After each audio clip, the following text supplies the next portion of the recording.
Il existe deux types de personnes. Des personnes qui vivent sous le regard des autres, qui vivent constamment influencées et dirigées par le regard des autres, et des personnes qui vivent selon leur propre regard, sous la lunette de leurs propres yeux. Je suis Vels Afrique de Impact All Generations et ici nous parlons de transformation personnelle, de changement de mentalité, de transformation de personnalité.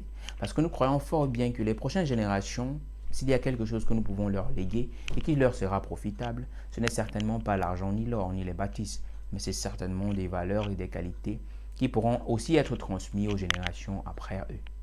Alors, si c'est la première fois de voir l'une de mes vidéos, je te prie de liker, commenter, surtout t'abonner pour ne pas manquer les prochaines vidéos que je vais publier sur cette page. Clique le bouton la cloche qui permettra à chaque fois que, lorsque je publie une vidéo, que tu sois notifié afin de pouvoir aller la regarder.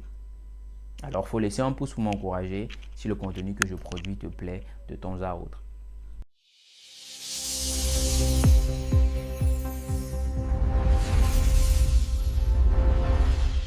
Alors, il faut laisser un pouce pour m'encourager si le contenu que je produis te plaît de temps à autre. Alors, je disais tantôt, il existe deux types de personnes. Il y a des personnes, vous savez, qui ne vivent pas vraiment. Il y a des personnes qui n'existent pas réellement. Ces personnes, c'est-à-dire, n'ont aucune personnalité. Ils se disent qu'ils se connaissent, ils se disent qu'ils vivent. Mais en fait, ils vivent la vie des autres. Ils vivent la vie d'un système. Ils vivent la vie d'un pasteur, d'un leader. Ils vivent la vie d'une communauté. Ils n'ont pas de vie à eux. Ils n'ont pas d'existence qui leur soit propre. Alors qu'ils sont faits uniquement. Alors qu'ils sont uniques en leur genre, en leur potentiel, en leur qualité. Mais ils vivent comme tous les autres. Ils vivent comme le système leur a appris. Pourquoi je dis ça? Par exemple, je vais prendre des milieux religieux dans lesquels les gens se comportent d'une certaine façon et où les gens grandissent, deviennent matures, deviennent même des leaders dans ces milieux sans jamais se poser la question, mais pourquoi est-ce que nous faisons ce que nous faisons? Pourquoi est-ce que nous faisons ce que nous faisons de la façon que nous le faisons? N'y a-t-il pas un problème? N'y a-t-il pas une autre façon de faire? Est-ce que réellement la façon de voir ou de faire des autres est authentique ou fausse? Est-ce que tout ce en quoi j'ai cru depuis que je suis né, tout ce en quoi je me suis plongé depuis que je suis né, est-ce que c'est réellement authentique? Je suis pas peut-être en train de suivre la masse et de me perdre avec la masse. Peu de personnes généralement qui grandissent dans ces systèmes, on arrive à se poser des questions profondes, à chercher à s'illuminer, à comprendre. Alors ils vivent sous le prisme de ce système, ils vivent sous le regard, avec les lunettes de ce système-là. D'ailleurs, on ne peut pas les en vouloir, ils ne connaissent que ça. Mais il y a une autre personne. Maintenant, une autre personne peut grandir dans ce même système. Une autre personne peut grandir, peut être élevée dans ce même système. Mais ayant la soif de connaître, ayant la soif de comprendre, ayant la soif de développer, d'explorer, ayant la soif de comprendre les choses bien au-delà de ce qui lui a été enseigné, il cherche beaucoup plus.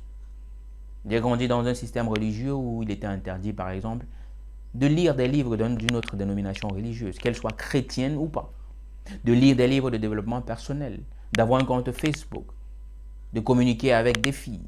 Tellement de lois et de choses qu'à un moment donné, tu arrives à te poser la question, mais où est-ce que nous allons? De quoi est-ce qu'on parle finalement? Mais pourtant, tu verras bien que certaines personnes dans ce même système, lorsqu'ils s'en sortent, ils font, je ne vais pas dire qu'ils bafouent, mais ils mettent de côté toutes ces lois. C'est-à-dire que les masses, surtout les masses les plus pauvres, lorsqu'ils obéissent à ces lois imposées par des gourous, les leaders font comme ils veulent. Alors je me suis dit, et j'ai dit, il y a deux types de personnes.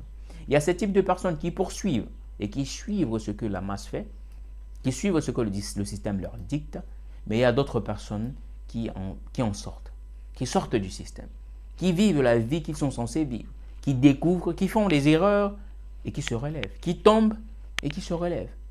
Et c'est ça l'important de la vie. On ne peut pas vivre sans échouer. On ne peut pas vivre sans tomber. On ne peut pas marcher sans tomber. Même un bébé, lorsqu'il commence à marcher, tombe d'abord. On ne peut pas marcher solidement sans être tombé au moins une fois ou deux. Alors, cher ami, je t'invite à réfléchir. Quel type de personne est-ce que tu es? Ou bien, quel type de personne est-ce que tu veux devenir?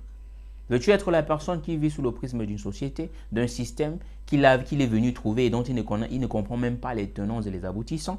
Ou bien veux-tu être une personne qui vit pleinement une vie convaincue, ayant des valeurs qui sont les siennes et des qualités qu'il ne peut changer ou même échanger pour rien au monde. Je suis Vel Safik de Impact All Generations et je te dis porte-toi bien et à très bientôt.